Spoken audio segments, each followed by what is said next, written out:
Hey guys, what's going on? In this video, we'll be taking a closer look at the new complete Genesis and Mega Drive book written by Jeffrey Wittenhagen. I literally just got this in the mail today, so I'm super excited about it.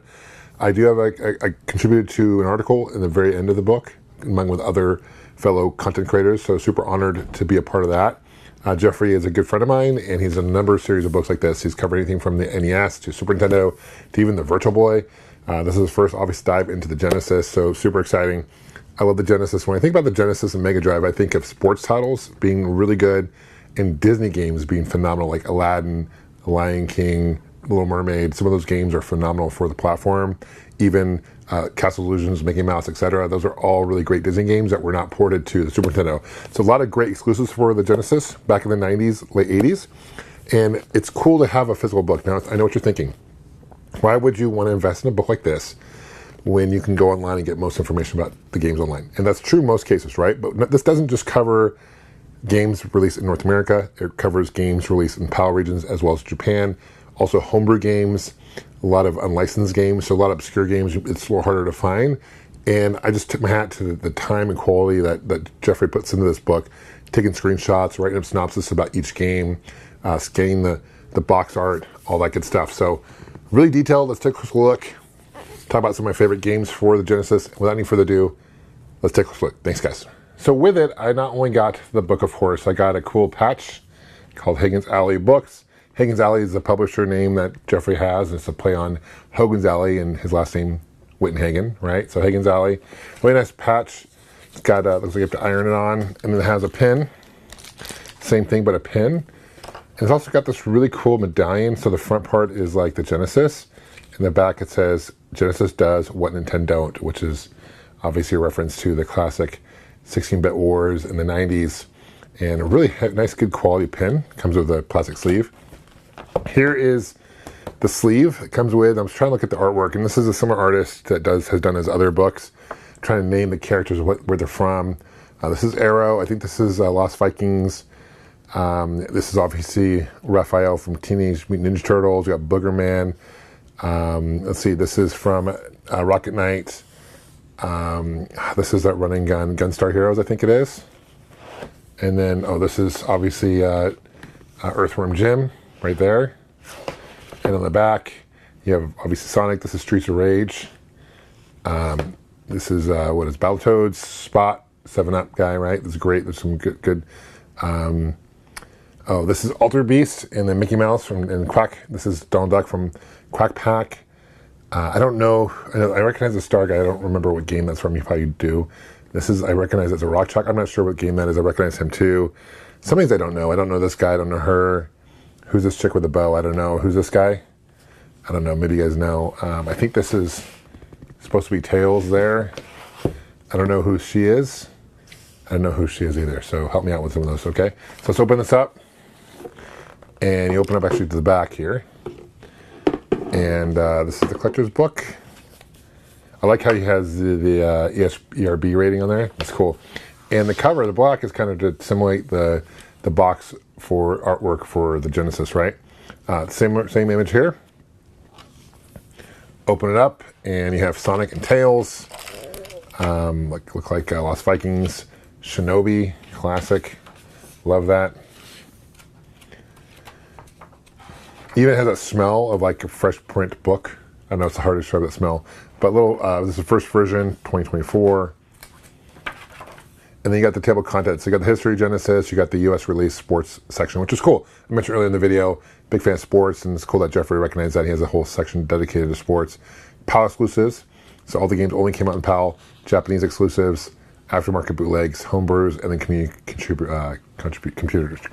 I can't talk. A little story about Jeffrey Wittenhagen and his memory with the Genesis growing up. A little synopsis and brief history about the Genesis. And the history of Genesis came out in 1989. Wasn't the first 16-bit system per se. I believe the TurboGrafx 16 was, but definitely was one of the bigger ones. And it wasn't until like 1991 that it became really big with the Sonic the Hedgehog. But the Genesis predated the Super Nintendo by several years, and Super Nintendo obviously hit the market. There was a huge battle. But Sega, to their credit, was huge in the arcade scene, and essentially they made a big dent into Nintendo's market share. It didn't make Nintendo happy, and a little about the Nintendo Wars. And then, of course, they added the 32X and the Sega CD and some expansions.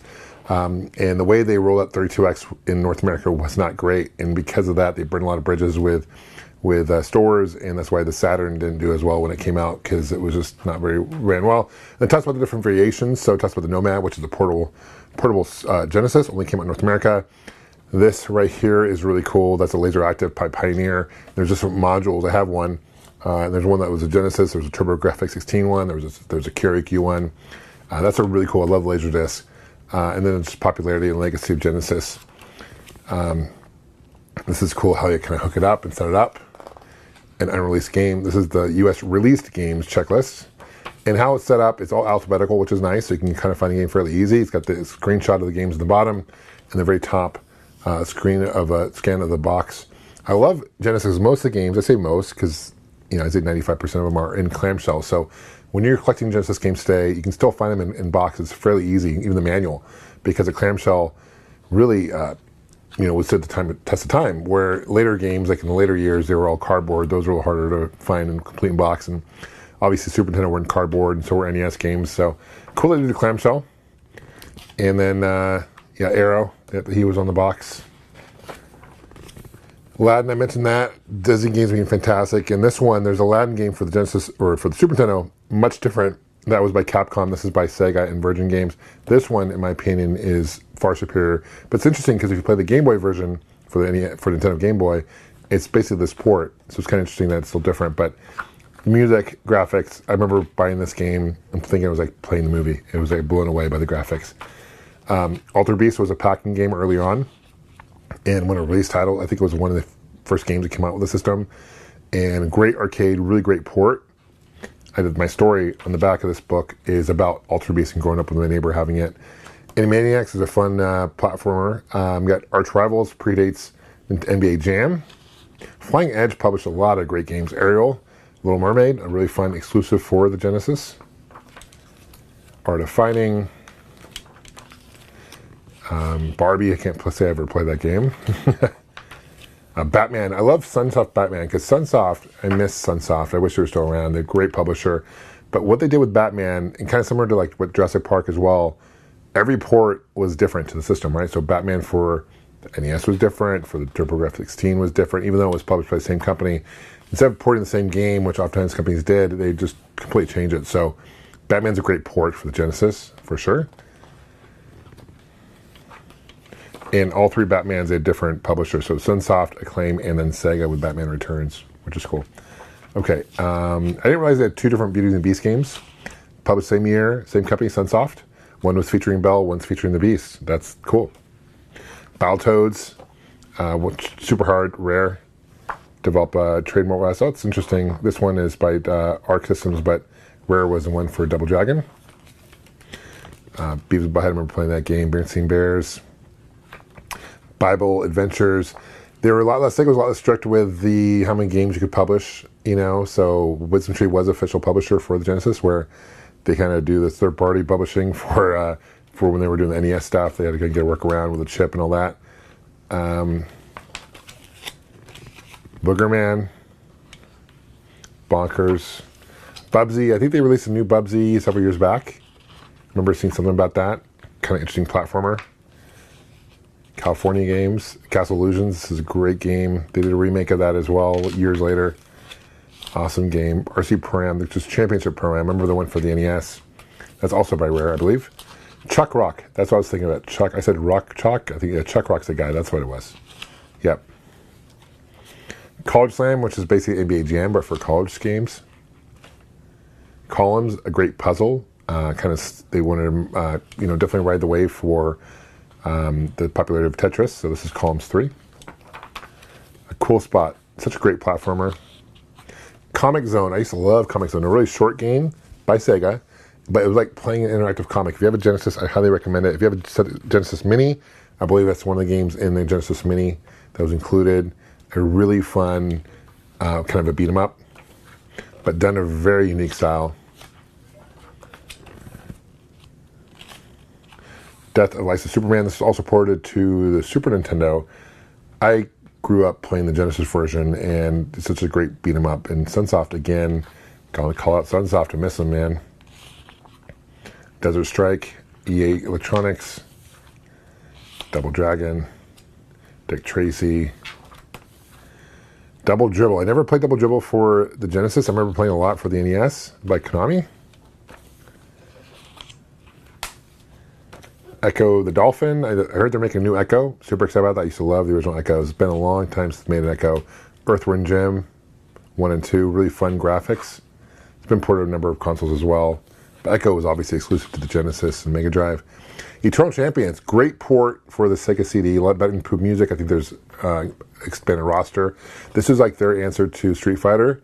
And really fun beat 'em up. It's not a beat 'em up. It's a fighter. And really fun, kind of exclusive Eternal Champions. I wish Sega would bring that back. It'd be really cool. But the Sega CD version is improved for sure. Fatal Fury 2. Fantasia, another great platforming Mickey Mouse game. Flintstones. Flashback, which is great. Frogger. Gargoyles, another classic Disney game. I'm telling you, they had a lot of great Disney games. Stood out to me. Gauntlet 4.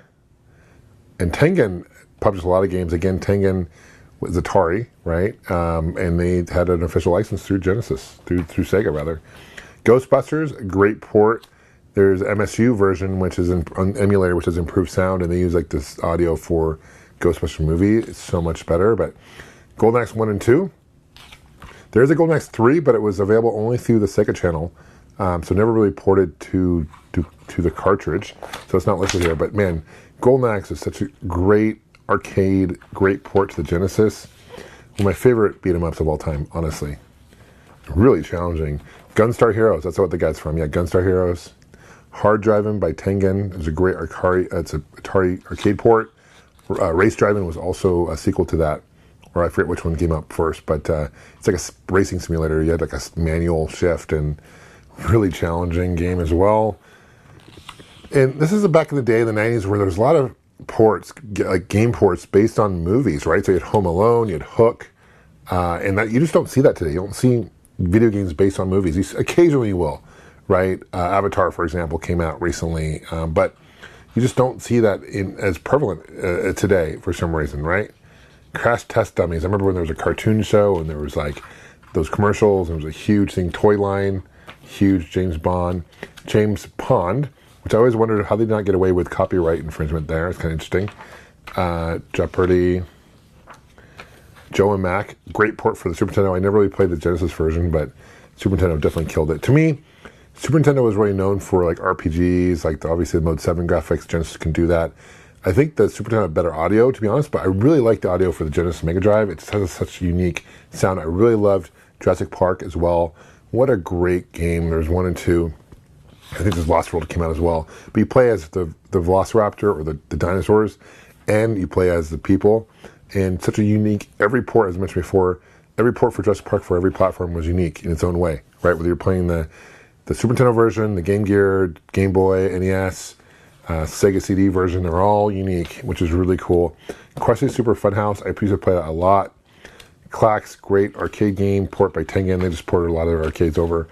Again, The Last Action Hero, another example of a movie game, and you just don't see that anymore. Lawnmower Man, same thing. I mean, there's got to be a ton of movie games. Lethal Enforcers, great Konami port with a light gun as an option.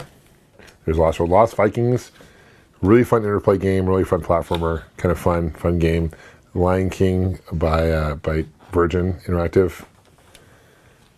The music was great. Marble Madness, EA. I'm surprised Tengen didn't do that because I think Atari did the arcade. But yeah, by EA, Electronic Arts.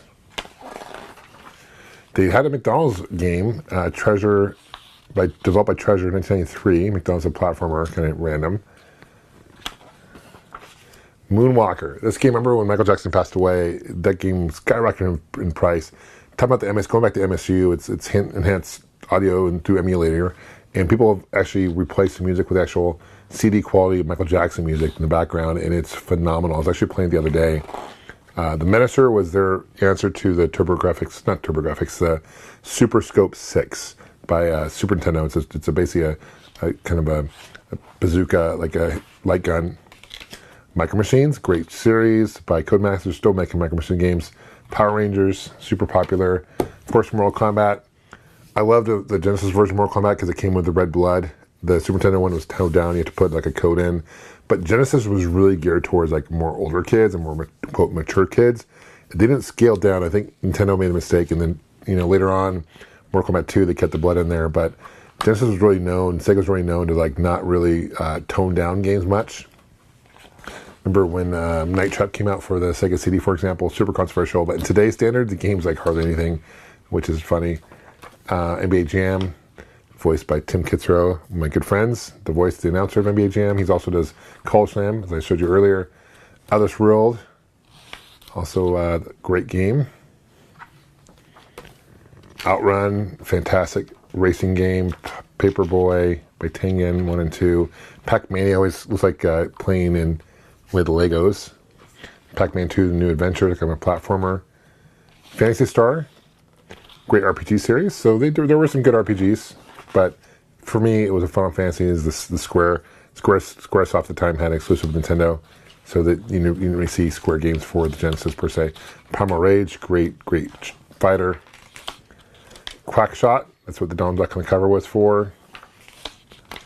Rambo, Rampart. Revolution X, oh man, what a great shooter for the arcade and port over to the home console. Rizstar, that's what it is. That's what that star is in the cover. That's right. Road Rash. EA, if you're listening, come on, please make a new Road Rash game. What was the last Road Rash game? It would be so fun. I just love Road Rash. Rocket Knight Adventures, great platformer. Shinobi. Scooby-Doo Mystery is like a game, it's a point-and-click game, similar in graphic style to Day of the Tentacle. It was by Acclaim, developed by Sega, so it was the only game that came out for the Sega Genesis, Mega Drive. And what a great game. Really fun graphics, but yeah, it's a point-and-click adventure. Shaq Fu, could probably pass on that. Simpsons, Bart versus Space Mutants. I'm playing the NES port of that quite a bit growing up. Bart's Nightmare. Here's Sonic, of course. My favorite being Sonic 2. And Sparkster, Sonic Spinball, which is a unique pinball kind of Sonic game. Maximum Carnage came out for Super Nintendo as well. I remember it being a red cart, but I grew up playing the Genesis one, and Green Jelly, I think, was the company, the band, the music, did the music for it. What a great beat 'em up, honestly. One of my top favorite beat 'em ups. One of them is definitely up there, and MA13. But just the graphics were definitely done in style. And then, Separation Anxiety, which is a sequel, and you can play as two players at the same time. And you can play as Venom. And what a great game series. Great music. Splatterhouse, of course. Star Trek. Streets of Rage. I think Streets of Rage 2 is probably one of the better soundtracks of all games ever, honestly. Love Streets of Rage series. I think the Street Fighter 2 ports too. Super Street Fighter 2 was a great port for the Genesis. Smash TV, Super Smash TV. Great arcade port. Super Off-Road, of course, great port. Tailspin. Terminator 2, the arcade game, and then Terminator 2, the regular platformer shooter. Hyperstone Heist Turtles. This is more, I think it was like Turtles in Time, but they changed some of the graphics and stuff. They had some different enemies and bosses, but for the most part, it's Turtles in Time. It's a little shorter to play, but kind of unique Turtles game. Definitely want to check out. And then they, of course, had their fighters, Tournament Fighters. Tiny Toons, The Tick, Toe Jam and Earl.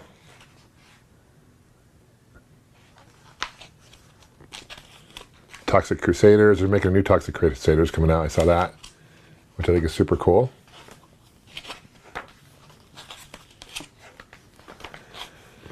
Virtual Bart, Virtual Racing, great port.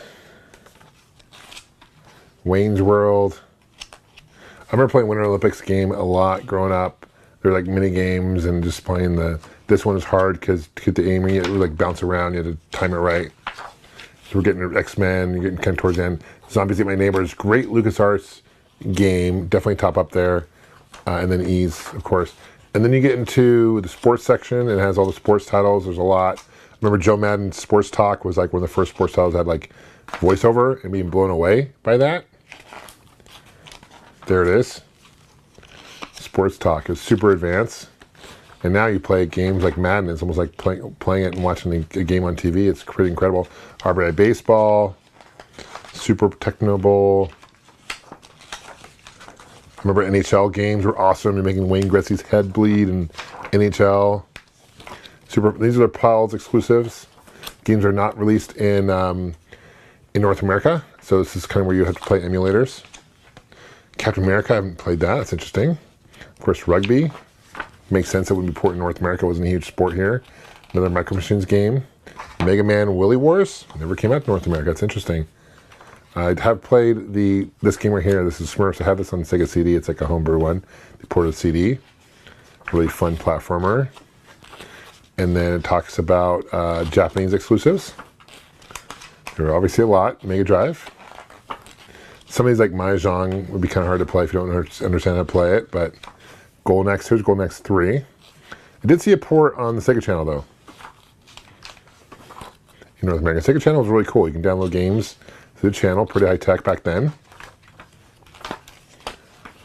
Tetris, yeah, there was a big story behind this Tetris license. Tetris, I guess there was Atari had the license for arcade, Nintendo had it for console, and there was just different licenses, and Sega did not have it, but they did release it, and it quickly came off the shelves. Nintendo sued them, I think, or something happened, and then you had these bootleg lists. That's cool of Duke Nukem. That's a really cool picture of Duke Nukem. That's awesome. These are just homebrew. These are bootleg ones, right? Speaking of Duke Nukem 3D for the Genesis, actually a pretty cool port. Super 3D Noah's Ark came out for the Super Nintendo as well. Not officially licensed, of course. And then you get the Genesis homebrew list. There's quite a few homebrew games. A lot of them. This Coffee Crisis is really fun. Beat 'em up. Mega Cat Studios, they've released a lot of great games for the Genesis. Fix It Felix is a great game as well. There's been an arcade port of that.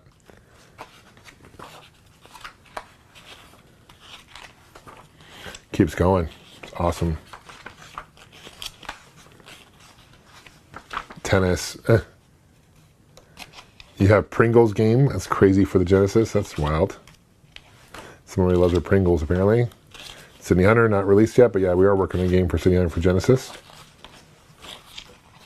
And then community contributors. This is where people have written their stories about various games. Eternal Champions, there's a story about that. Street Fighter, The Killers. I have one here coming up. Shaq Fu. My Road Rash 2 Revelation. Genesis Magic. Let me see if I can find mine. John Hancock, good friend, awesome guy as well. Alter Beast, Rise from Your Grave. This is my story about Alter Beast growing up, playing Alter Beast. I got to buy this book to read it. Pretty cool story. All these guys are really cool stories and stuff, but keeps going. And then about the author, and then you can collect the various books as well. He does make these handbook size as well, so kind of more paperback and smaller versions, which is cool. I love the artwork here at the end. Really cool. And look at this. I mean, don't walk. This is really cool. The Streets of Rage picture right here. Anyway, thanks for watching, guys. Thank you for subscribing. Leave a comment. What are some of your favorite recommended Genesis / Mega Drive games? We'll see you guys soon. Take care, and of course, game on.